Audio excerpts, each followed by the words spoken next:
Welcome back ladies and gentlemen. மார்வலோட ஹிஸ்டரியிலேயே one of the biggest ever லீக்ன்றது நேத்து நைட் நடந்துச்சு. அவெஞ்சர்ஸ் டூம்ஸ்டேவோட கான்செப்ட் ஆர்ட் லீக் ஆயிடுச்சுன்னு நிறைய பேர் சொல்றதை கேள்விப்பட்டிருப்பீங்க. பட் என்ன பொறுத்த வரைக்கும் அதுல ஒரே ஒரு போட்டோ மட்டும் தான் அவெஞ்சர்ஸ் டூம்ஸ்டேவோட கான்செப்ட் ஆர்ட் மாதிரி இருக்கு. மற்றது எல்லாமே அவெஞ்சர்ஸ் சீக்ரெட் வார்ஸா இருக்கட்டும் அண்ட் மற்ற ஒரு சில சீரீஸ் அண்ட் மூவிஸோட கான்செப்ட் ஆர்ட் மாதிரி தான் இருக்கு. நான் ஏன் அப்படி சொல்றேன்றதை உங்களுக்கு இந்த வீடியோ பார்த்து முடிக்கும் போது உங்களுக்கே புரிய வரும். ஸோ ஒரு 10 to 15 கான்செப்ட் ஆர்ட்ஸ் வந்து லீக் ஆகிருந்துச்சு. அண்ட் அது வந்து நான் ஸ்டார்டிங்ல நம்பல. ஒரு வீடியோவை பார்த்தேன். அதுல வந்து இந்த கான்செப்ட் ஆர்ட்ஸ் வரைஞ்சதுக்கான ஒவ்வொரு ஸ்டெப் பை ஸ்டெப் ப்ரொசீஜர் மாதிரி இருந்துச்சு. அதை பார்த்ததுக்கு அப்புறம் தான் ஓகே இது உண்மையாவே கான்செப்ட் ஆர்ட் வந்து லீக் ஆகிருக்கு போல இருக்கா, படத்துல இருந்து வந்த கான்செப்ட் ஆர்ட் தான் போல இருக்கு அப்படின்ற மாதிரி அப்பதான் நம்ப ஆரம்பிச்சேன். பெரிய பெரிய சோர்சஸும் இது கன்ஃபார்ம் பண்ண ஆரம்பிச்சதுனால தான் இது உண்மையாவே படத்தோட கான்செப்ட் ஆர்ட் தான் அப்படின்றது வந்து கன்ஃபார்ம் ஆக ஆரம்பிச்சது. பட் எனக்கு ஒரு சின்ன டவுட் இருந்துகிட்டே இருந்துச்சு. ஒருவேளை இது வந்து மார்வல் ஸ்டுடியோஸே வேணும்ட்டே இந்த வேலையை பார்த்து விட்டுருப்பாங்களோ அப்படின்ற மாதிரி ஒரு சின்ன டவுட் இருந்துகிட்டே இருந்துச்சு. இந்த மாதிரி நம்மளே லீக் பண்ணி விட்டு எல்லாருக்கிட்டையும் ஒரு ஹைப் ஏற்றி விட்டுறலாம் அப்படின்ற மாதிரி பண்ணியிருப்பாங்களோ அப்படின்ற மாதிரி ஒரு சின்ன டவுட் இருந்துச்சு. ஏன்னா இப்போ நீங்க பாத்தீங்கன்னா எல்லாருமே இதை பத்தி பேச ஆரம்பிச்சிட்டாங்க. நேத்து நைட்ல இருந்து இதுதான் டாக் ஆஃப் த டவுனா இருக்கு. என்ன எடுத்துக்கோங்களேன், இன்னைக்கு வந்து டேர் டெவிலோட வீடியோ போட வேண்டியதா இருந்துச்சு.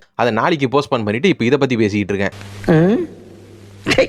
ஸோ பேச வேண்டியதுக்கு ஏகப்பட்ட விஷயங்கள் இருக்குது. அதனால் வளன்னு பேசாமல் ஸ்ட்ரைட்டாக வீடியோக்குள்ளே போயிடலாம். பட் வீடியோ பார்த்துட்டு இருக்கவங்க மறக்காமல் ஒரு லைக்கை போட்டுருங்க. சேனலுக்கு புதுசாக இருந்தீங்கன்னா மறக்காமல் சப்ஸ்கிரைப் பண்ணிவிடுங்க.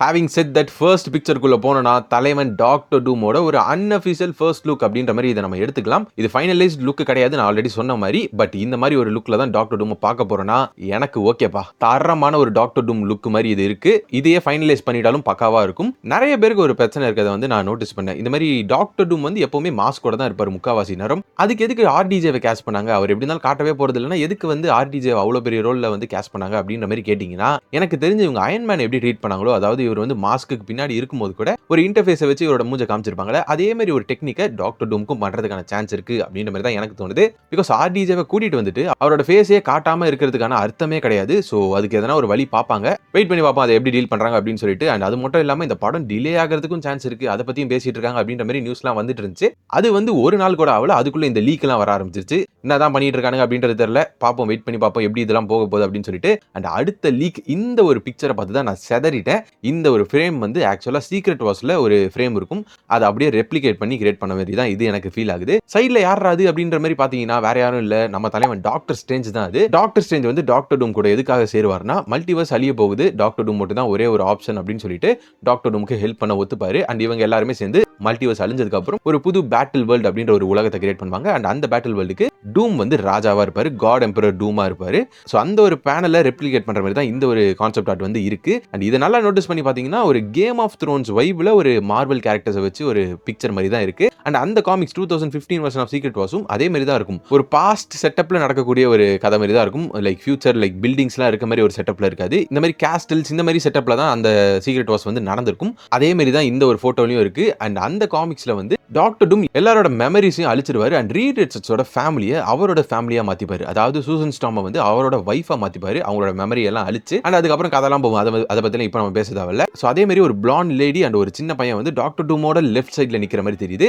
அது சூசன் ஸ்டார்ம் தானா அப்படின்றது நமக்கு தெரியல. ஏன் அப்படி சொல்றேன்னா, ரூமர் படி வாண்டாவும் டாக்டர் டூமும் ஒன்னு சேர்றதுக்கு சான்ஸ் இருக்கு அப்படின்னு சொல்லிட்டு ரொம்ப நாளா சொல்லிட்டு இருக்காங்க. பாசிபிளி அது வாண்டாவாவும் இருக்கலாம். அண்ட் அப்படியே பிக்சரோட ரைட் சைடுக்கு வந்தீங்கன்னா ஒருத்தர் செயின் போட்டு கட்டி வச்சு ஜட்மெண்ட்காக கொண்டு வந்திருக்க மாதிரி தெரியுது. அண்ட் நிறைய பேர் என்ன சொல்றாங்கன்னா, இது வந்து பெட்ரோ பாஸ்கல் அதாவது ரீட் ரிச்சர்ட்ஸ் மாதிரி இருக்கு. அண்ட் அவரை பிடிச்சிட்டு இருக்கவங்க வந்து சூசன் ஸ்டார்ம் மாதிரி இருக்கு, அதாவது வெனசா கர்பி மாதிரி இருக்கு அப்படின்ற மாதிரி சொல்லிட்டு இருக்காங்க. எனக்கு அது வெனசா கர்பி மாதிரி ஃபீல் ஆகல, அது வந்து எலினா பெலோவாவா இருக்குமோ அப்படின்ற மாதிரி தான் எனக்கு தோணுது. ஸ்டில் இது ஒரு கான்செப்ட் ஆர்ட், இந்த கேரக்டர் தான் அது அப்படின்னு சொல்லிட்டு கன்க்ளூஷனுக்குள்ள வந்துட வேணாம். ஒரு ஏஸ்தட்டிக்கா இந்த செட்டப் எப்படி இருக்கு அப்படின்றத காட்டுறதுக்காக தான் இந்த கான்செப்ட் ஆர்ட் வந்திருக்கு. நினைச்சு பாருங்களேன், ஒரு கேம் ஆஃப் த்ரோன்ஸ் செட்டப்ல ஒரு கேம் ஆஃப் த்ரோன்ஸ் வைப்ல ஒரு மார்வல் மூவியை எப்படி இருக்கும் அப்படின்னு சொல்லிட்டு யோசிச்சு பாருங்களேன். அண்ட் 2015 சீக்ரெட் வார்ஸை பற்றி பேசும்போது இந்த ஒரு ஃப்ரேம் மட்டும் இல்லாமல் அடுத்ததாக இந்த ஃப்ரேமுமே அந்த காமிக்ஸ்லேருந்து எடுத்த ஒரு கான்செப்ட் வச்சு தான் இருக்கு. அந்த காமிக்ஸில் கிரீன்லேண்ட் அப்படின்னு சொல்லிட்டு ஒரு இடம் இருக்கும். அந்த இடம் ஃபுல்லாகவே ஏகப்பட்ட ஹல்க்ஸ் இருந்திருப்பாங்க. ஹல்கோட வேரியன்ஸ் ஏகப்பட்ட பேர் இருந்திருப்பாங்க. அண்ட் இந்த ஃபோட்டோலையும் உங்களால் கிளியராக பார்க்க முடியும். ப்ரூஸ் பேனரோட ஹல்க் இருக்காரு, ஷீ ஹல்க் இருக்காங்க. பாசிபிளி இது ஸ்காரா இருக்கலாம். அண்ட் அவங்களுக்கு பின்னாடி இருக்கவங்க எல்லாருமே ஹல்க்ஸ் மாதிரி தான், எல்லாருமே பச்சை கலர்ல தான் இருக்காங்க. ஸோ பாசிபிளி இது சீக்ரெட் வார்ஸ்ல வந்த அந்த கிரீன்லேண்ட்ஸா இருக்கலாம். அண்ட் இதுல முக்கியமான விஷயம், நிறைய பேர் சொல்லாத விஷயம் என்னன்னா, பின்னாடி ஒரு லைன் மாதிரி உங்களுக்கு தெரியல. நீளம் ஒரு பெரிய செவுரு மாதிரி உங்களுக்கு தெரியறதுக்கான சான்ஸ் இருக்கு. இதுவும் அந்த 2015 சீக்ரெட் வார்ஸ்ல வந்திருக்கும். அதாவது இவங்க வந்து மக்கள் அண்ட் சூப்பர் ஹீரோஸ்லாம் ஒரு பக்கம் வாழ்ந்துட்டு இருப்பாங்க, நார்மல் வாழ்க்கையை வந்து வாழ்ந்துட்டு இருப்பாங்க. இந்த காட் எம்பரர் டூம் இவங்கலாம் ஒரு பக்கம் இருப்பாங்க. அண்ட் இன்னொரு பக்கம் என்ன இருக்கும்னா டெட்லாண்ட்ஸ்னு சொல்லி ஒரு இடம் இருக்கும். அங்க வந்து இந்த மார்வல் ஜாம்பிஸ், அனைலஸோட ஆர்மி, இந்த மாதிரி கொஞ்சம் கொடூரமானவனுங்களாம் அங்க இருப்பானுங்க. ஸோ இந்த ரெண்டு இடத்தையும் பிரிச்சு வச்சு டெட்லாண்ட்ஸ்ல இருந்து மக்களை காப்பாற்றணும் அப்படின்றதுக்காக ஒரு பெரிய வாலை வந்து கட்டி வச்சிருப்பாரு டாக்டர் டூம். அந்த ஒரு வால் மாதிரி தான் இது எனக்கு ஃபீல் ஆகுது. ஸோ சீக்ரெட் வார்ஸ் 2015 அடாப்ட் பண்ணி தான் இந்த லைவ் ஆக்ஷன் MCU-ஓட சீக்ரெட் வார்ஸை கொண்டு போக போறாங்க அப்படின்னு சொல்லிட்டு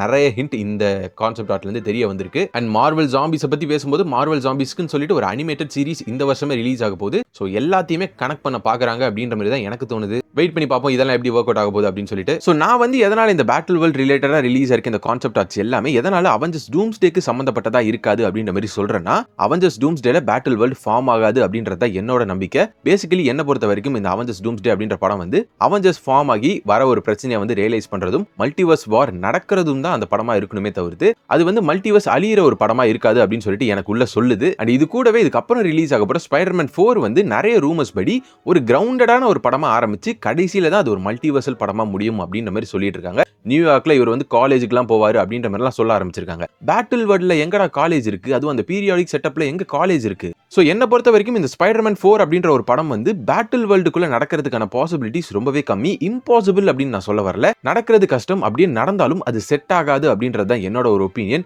ஸோ அதனாலேயே இந்த அவெஞ்சர்ஸ் டூம்ஸ்டே படத்துல பேட்டில் வேர்ல்டு ஃபார்ம் ஆகாது அப்படின்னு சொல்லிட்டு எனக்கு தோணுது. இந்த ஒரு காரணத்தினால தான் இந்த பேட்டில் வேர்ல்டு அப்படின்ற ஒரு விஷயம் வந்து அவெஞ்சர்ஸ் டூம்ஸ்டேவோட சம்பந்தப்பட்டதா இருக்காது அப்படின்ற மாதிரி நான் சொன்னேன். மற்றபடி ஒன்றும் கிடையாது. அடுத்ததா இந்த ஃப்ரேம்ல வந்து ஒருத்தர் சங்கிலியில போட்டு கட்டி வச்சிருக்காங்க. அண்ட் அவர் மேல தண்ணி ஊத்திட்டு இருக்கிறது தெரியுது. ப்ராபப்ளி இது ஜானி ஸ்டாமா இருக்கலாம். பிகாஸ் நல்லா நோட்டீஸ் பண்ணி பாத்தீங்கன்னா அவரை சுத்தி ஆவி பறக்கிறது தெரியுது. ஸோ ஜானி ஸ்டாமை எதுக்கு கைது பண்ணி வச்சிருக்காங்க அண்ட் ஏன் எல்லாருமே வேற வேற ரோல்ல இருக்காங்க, சூப்பர் ஹீரோஸ்லாம் எதுக்கு டாக்டர் டூமுக்கு வேலை பார்க்கறாங்க அப்படின்ற மாதிரி கேட்டீங்கன்னா, நான் ஆல்ரெடி சொன்ன மாதிரி எல்லாரோட மெமரிஸுமே வைப் ஆயிடும். எல்லாருமே பிரெயின் வாஷ் பண்ணப்பட்டு அவங்களுக்கு இதுக்கு முன்னாடி உண்மையான ஒரு வாழ்க்கை இருந்திருக்கு அப்படின்றதெல்லாம் மறந்து டாக்டர் டூமுக்காக வேலை செஞ்சுட்டு இருப்பாங்க. ஸோ யாருக்குமே அவங்க யாரு, அவங்க என்ன பண்ணிட்டு இருக்காங்க அப்படின்றதே தெரியாது. டாக்டர் டூம் தான் மொத்த கண்ட்ரோலும் எடுத்துக்கிட்டு இருப்பாரு. படம் ரிலீஸ் ஆகும்போது உங்களுக்கு இதெல்லாம் புரிய வந்துடும். அதனால பெருசா மனசை போட்டு குழப்பிக்காதீங்க. அண்ட் அடுத்த பிக்சர் பயங்கர இன்ட்ரெஸ்டிங்கான ஒரு பிக்சர். டிச்சாலா இஸ் பேக் அப்படின்ற மாதிரி சொல்ற மாதிரி தான் இருக்கு. பிகாஸ் ஒரு வகாண்டா செட்டப்ல ஒரு பிளாக் பேந்தர் நின்னுட்டு இருக்க மாதிரி ஒரு பிக்சர் ரிலீஸ் பண்ணிருக்காங்க. ஸ்டார்டிங்ல வந்து இந்த பிக்சரை பார்க்கும்போது இது வந்து நம்ம சாட்விக் போஸ்மேன் மாதிரி இருக்கே அப்படின்ற மாதிரி தான் இருந்துச்சு. பட் அப்புறம் தான் நியூஸ்லாம் வர ஆரம்பிச்சது. இந்த ஒரு கான்செப்ட் ஆர்ட்டை வந்து இவங்க சாட்விக் போஸ்மேனை வச்சு கிரியேட் பண்ணல, டாம்சன் இட்ரிஸ் அப்படின்ற ஒரு ஆக்டரை டெம்ப்ளேட்டா வச்சு தான் இதை வந்து கிரியேட் பண்ணிருக்காங்க அப்படின்னு சொல்லிட்டு ரிப்போர்ட் வர ஆரம்பிச்சது.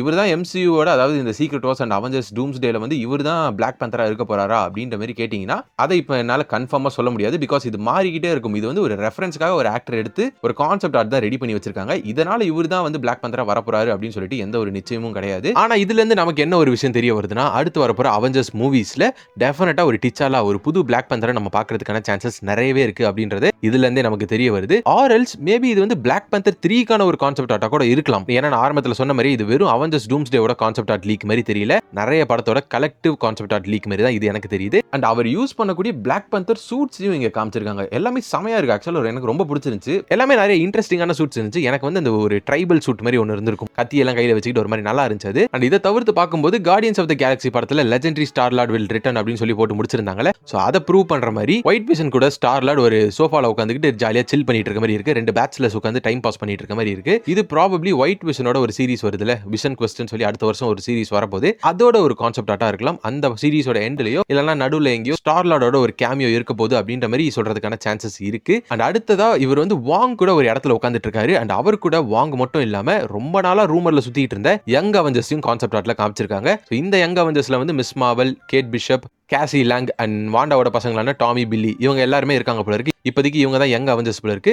ஸோ இந்த யங் அவெஞ்சர்ஸ், ஸ்டார் லார்ட், வாங் இவங்க எல்லாம் சேர்ந்து ஒரு டீம் மாதிரி ஒரு ஸ்டோரி லைன் தனியா அவெஞ்சர்ஸ் டூம்ஸ்டேல போகும் போல இருக்கு. அண்ட் அதே கான்செப்ட் ஆர்ட்ல நீங்க சைடுல ரைட் சைடுல நோட்டீஸ் பண்ணி பாத்தீங்கன்னா ஒரு வினோத உருவம் இருக்கும். அது பேர் வந்து டூப். ஸோ டூப் வந்து ஒரு எக்ஸ்மென் ரிலேட்டட் கேரக்டர். இது மூலமா எக்ஸ்மென் இந்த படத்துல இருப்பாங்க அப்படின்றத சொல்லாம சொல்ல வராங்களோ என்னவோ தெரியல. மோஸ்ட்லி எக்ஸ்மென் கேரக்டர்ஸும் இருக்க தான் போறாங்க. அது பெரிய ஆச்சரியம்லாம் கிடையாது. ரூசோ பிரதர்ஸே இன்டர்வியூல சொல்லியிருப்பாங்க, என்ன மார்வல் கேரக்டர் வேணா நீங்க எக்ஸ்பெக்ட் பண்ணலாம், யார் வேணா இந்த படத்துல இருக்கிறதுக்கான சான்ஸ் இருக்கு அப்படின்ற மாதிரி சொல்லியிருப்பாங்க. So anything can happen. And இதை தவிர்த்து இன்னும் ஒரு சில கான்செப்ட் ஆர்ட்ஸும் லீக் ஆகிருந்துச்சு. இந்த மாதிரி ஒரு ஃபீமேல் வெர்ஷன் ஆஃப் அல்ட்ரான காமிச்சு ஒரு கான்செப்ட் ஆர்ட் இருந்துச்சு.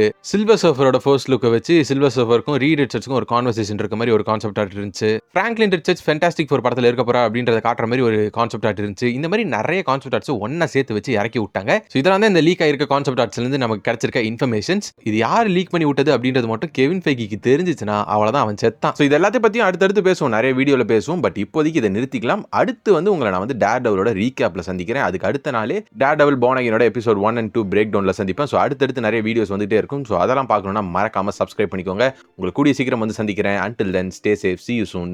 Bye.